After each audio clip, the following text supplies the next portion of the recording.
Boas pessoal, bem-vindos ao segunda parte do nono vídeo de coleções completas. Continuando aqui com esta fantástica coleção de 10 álbuns. Esta coleção de 10 álbuns é inacreditável, é mesmo inacreditável. Eu li aqui histórias, penso que 3 ou 4 eu nunca tinha lido. E sim, 4 histórias nunca tinha lido. Outras 3 eu já as conhecia. 3 já as conhecia. E é do melhor que eu já tinha lido na Marvel até então. Passando aqui ao álbum que nesta coleção de heróis Marvel, heróis Marvel do público levar, foi um álbum exclusivo para Portugal, foi o álbum do Homem de Ferro Extremis. Eu gostei tanto deste álbum, tanto da história, tanto do álbum, o álbum é fantástico. O álbum apresenta-nos a história que foi utilizada para o novo filme do Homem de Ferro 3, e o argumento foi esta banda desenhada Extremis. Uma aventura impressionante com o Homem de Ferro, em que Tony Stark finalmente faz a sua fusão literal com a armadura. E ainda temos um extra, que é 2 histórias desenhadas por 2 portugueses que estão neste momento na Marvel, que é Nuno Plati e Filipe Andrade. E realmente este álbum é o luxo dos luxos, um álbum exclusivo para Portugal. E tínhamos falado no início destas coleções completas que havia um álbum exclusivo, é este aqui. Esta história Extremis foi escrita por Warren Ellis. Eu gostei tanto do argumento. E desenhada por Adi Granov. Os desenhos que se apresentam neste álbum são desenhos gerados em computador. Ou feitos em computador. Não sei muito bem como é que esta prática se faz. Nota-se que estes desenhos são diferentes. São muito perfeccionistas. Eu passei um bocado à frente dos desenhos. Como gostei muito do argumento como foi feito. E esta história, enquanto aquela história de Casa de Magnus, a Dinastia de M, era 2005, esta história é de 2010. E é mesmo impressionante. É uma história tão impressionante acerca do novo vilão que aparece ao Homem de Ferro. Mais um indivíduo que toma um soro de super soldado e dá-lhe água pela barba. Que a única solução que ele tem é tomar esse soro de super soldado e fazer a fusão completa com a sua armadura. De que maneira? Ele já tinha dentro de si um dispositivo que ele podia ativar a armadura. Através desse dispositivo, o soro super soldado faz a sua ligação mental com a armadura, podendo Tony Stark neste momento ter uma ligação impressionante, por exemplo, com todos os satélites do mundo, através de todos os aparelhos eletrónicos. Ele tem os mesmos poderes do Homem de Ferro, tem os mesmos poderes que tinha com a armadura, mas de uma maneira muito mais orgânica, de uma maneira muito mais, uma ligação muito mais psíquica com a sua própria armadura. A história fiquei muito impressionado com o argumento da história. Achei-a fantástica, esplendorosa, mesmo muito, muito boa a história. A parte dos desenhos, já tive um amigo meu que me falou que não gostou destes desenhos. Realmente os desenhos são um pouco estranhos, sendo gerados por computador, não se dá tanto apreço como se via nos desenhos anteriores, nos desenhos feitos à mão. Mas, sei lá, eu passei um bocado isto à frente dos desenhos. Realmente eles são diferentes. Para esta história, para mim, funcionou. Eu gostei muito. E como gostei muito do argumento, acho que acima de tudo, quando se gosta do argumento, acho que passa-se um bocado à frente. Passa-se um bocado à frente dos desenhos. As histórias que estão aqui, penso que está esta aqui. A primeira de Nuno Plati. É uma história de Pepper Potts, da secretária do Homem de Ferro. Eu não achei assim muito importante. Muito interessante. É uma história de um português. O argumento não é dele, só os desenhos é que são dele. Não achei assim... Lá está, porque a história talvez não tenha um Homem de Ferro. Um traço extremamente europeu. E é interessante ver isto. E depois ainda tem aqui mais uma historinha pelo meio, de Steve Krutz, o desenho. E temos então aqui, penso que é a última história, de Filipe Andrade. Esta história já achei mais interessante, mas sinceramente estas histórias dos portugueses da Marvel não me seduziram pessoalmente.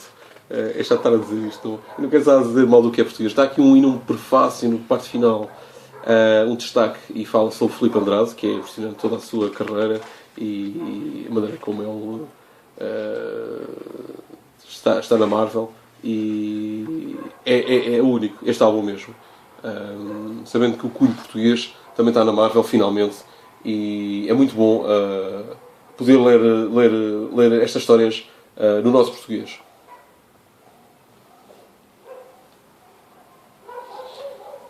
E temos aqui um álbum que já na altura, quando isto saiu,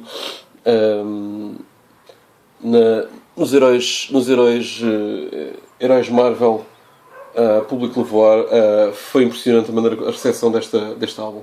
Parábola, de Stan Lee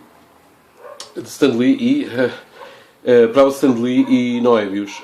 Moebius, não sei se sabem, era um desenhador europeu, penso que francês, penso que não vou dizer nenhuma bacurada, que tem um estilo de desenho muito invulgar. Moebius, eu já tinha lido esta história há uns anos atrás, eu já a conhecia, não foi uma novidade para mim, e dá-nos aqui uma história extremamente filosófica acerca do Surfista Prateado e de Galactus.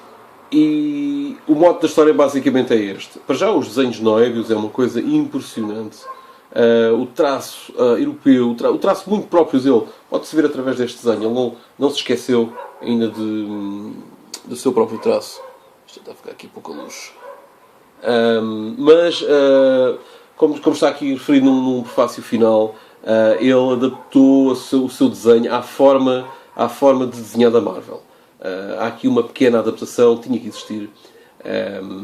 E então o que vemos aqui é Galactus, que volta à Terra, bem ciente da promessa que fez em não destruir o planeta Terra, mas diz a todos os seres humanos: eu vim aqui para libertar-vos da culpa e de todas as vossas inúteis leis humanas. Não há bem nem mal, não há pecado nem satisfação. Em nome de Galactus, tudo podem fazer. E realmente é uma história que vai até ao mais ínfimo pormenor que o ser humano, ou ínfimo pormenor da parte psicológica humana, o mal que poderemos fazer, o bem que poderemos fazer, em nome da selvageria. Tudo está... Nada é sagrado. E realmente esta história, para além dos poderes que são demonstrados, é uma história sobre natureza humana, e realmente é nisto que eu achei a história esplendorosa. A história é realmente muito impressionante. O desenho de Moebius, o argumento em si, fantástico. Devem a ler. Eu não posso explicar a história que ela não é daquelas histórias que posso explicar um pormenor ao outro. A história é tão consistente, basicamente o mote é este, que temos que ver até onde é que o ser humano consegue ir em nome do bem e do mal. Ele próprio diz: não há bem nem mal. Então eles poderiam fazer tudo aquilo que desejassem. E tudo aquilo que o ser humano deseja é a destruição do outro ser humano, obviamente. É mesmo impressionante. Vemos aqui na parte final a Surfista Prateado talvez como um novo Messias. É mesmo único. E ainda temos aqui o prazer de ver mais umas histórias de John Buscema. Histórias da mesma fase que eu vos falei. Um álbum que eu tenho aqui. Um álbum que eu tenho aqui.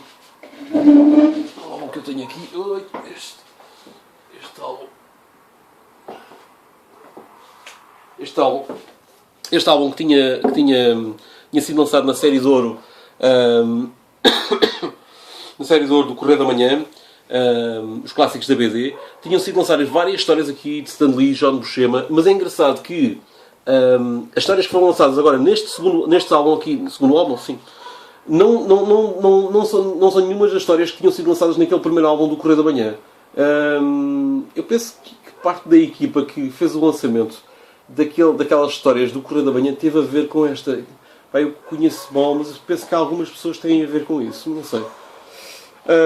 Portanto, são histórias da mesma altura, espetaculares, e ainda temos o prazer de ter aqui uma graphic novel fantástica, que eu por acaso possuo, que é de John Buscema e de Stan Lee, feita com o seu traço único, uma história impressionante, mais uma história impressionante do Surfista Prateado.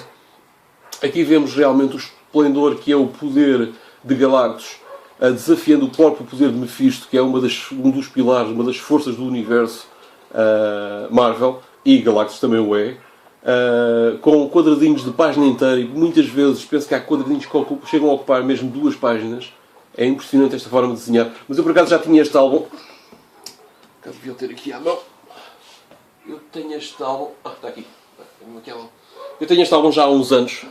Uma graphic novel lançada numa edição brasileira. Por acaso foi uma das poucas revistas que me durou, que me sobreviveu ao destruir da antiga coleção que eu tinha de banda desenhada. E esta foi uma que resistiu aí em casa, não sei como é que isto veio para cá a casa. Quer dizer, como ela veio parar, eu lembro-me de ter comprado a revista. Como ela sobreviveu é que eu não me lembro. Eu realmente desfiz-me praticamente tudo aquilo que tinha. E olha, aqui está um exemplo de um dos quadradinhos. É da história que está ali. É fantástico, é um quadradinho inteiro. Ai, não dá para ver tudo. É um quadradinho inteiro. Está, assim consegue-se ver. É fantástico. E aqui, num álbum de capa dura, que tem sempre uma durabilidade muito maior. Então aqui depois temos um destaque, e fala aqui do... É por isso que eu gostei muito desta coleção, porque realmente não só se limitavam a apresentar, a mostrar-nos as histórias, como também a falar sobre elas, a explicar o momento que elas aconteceram, a junção de Stan Lee e Noébios, o convite de Stan Lee a Noébios, a maneira como Noébios escreveu a história, é impressionante. E ainda temos aqui o luxo de ter uma galeria final de alguns personagens da Marvel desenhado por Noébios, que realmente uns gostei muito, outros não gostei assim tanto. Este Homem de Ferro achei interessante. Punisher, sei lá, Homem-Aranha, Coisa, Wolverine, e realmente é um luxo esta edição que fala nesta fantástica história que é Parábola, que eu já tinha lido há uns anos atrás, e realmente quando a li achei a história única. É verdade. Uma coisa engraçada é que foi aqui, não sei se foi aqui um pequeno erro, eles na altura quando nos mostraram o que ia ser lançado nesta coleção, a mostrar-nos no álbum do Surfista Prateado uma capa de John Buscema, e depois acabaram por trocar por um desenho de Noébios, mas eu acho que neste campo ficámos a ganhar. Não é que eu prefiro estes desenhos aos de John Buscema, mas realmente esta capa é muito mais apelativa. E realmente temos aqui um álbum impressionante dedicado ao Surfista Prateado, com vários artistas, a fase de John Buscema, a fase fantástica dos anos... Epá, agora aqui perdi-me. Isto para datas é tramado. Estas fases do John Buscema são dos finais dos anos 60, princípio dos anos 60, portanto, finais de 60, princípio dos anos 70, e realmente uma das fases que mais importantes para a história do personagem, e realmente estão resumidas aqui, neste álbum de Heróis de Marvel, a série 2 do Público Levoar. Uma coleção impressionante.